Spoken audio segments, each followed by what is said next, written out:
So I'm going to talk about the problem with weighing yourself. And a lot of you will have heard me talk about this time and time again.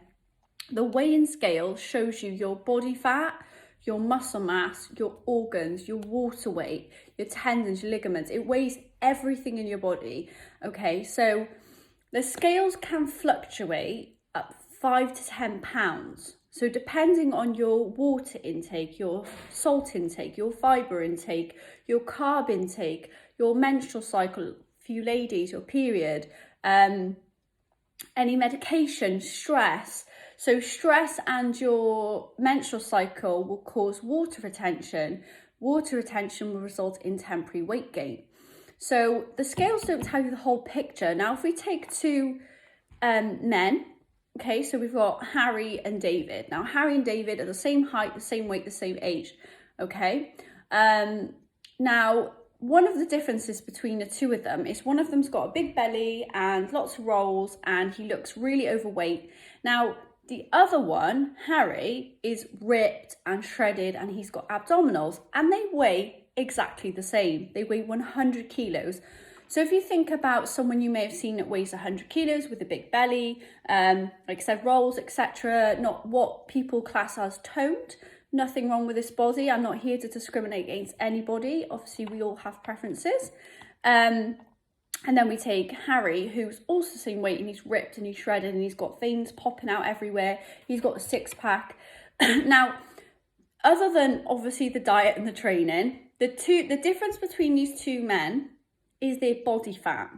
The reason why Harry has abs and veins and lines and contours and definition is because his body fat is significantly lower than David's, okay? However, in weight reference, they both weigh 100 kilos. So, you know, we all have this weight target, but what if I told you could weigh less but look worse? Or you could weigh more or the same and look better? Would you still want to hit that weight if that was the case? If I said to you, okay then, Sally, you can get to your 8 stone weight goal. However, you're going to look worse. You're not going to like what you see. But I can get you to stay the same weight. You're going to look and feel better. You're going to have more ab definition. Would you say yes? Would you say no? Or would you say, no, I want that weight target. I want to hit that weight. So it's important to know your weight will fluctuate day on day due to a variety of factors. This is why I don't like the scales as our main tracking point. This is why I always recommend and will always advocate taking photos.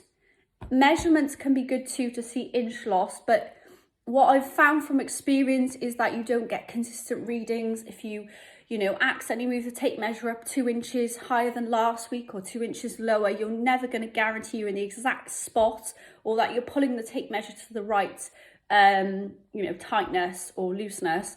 So photos are king.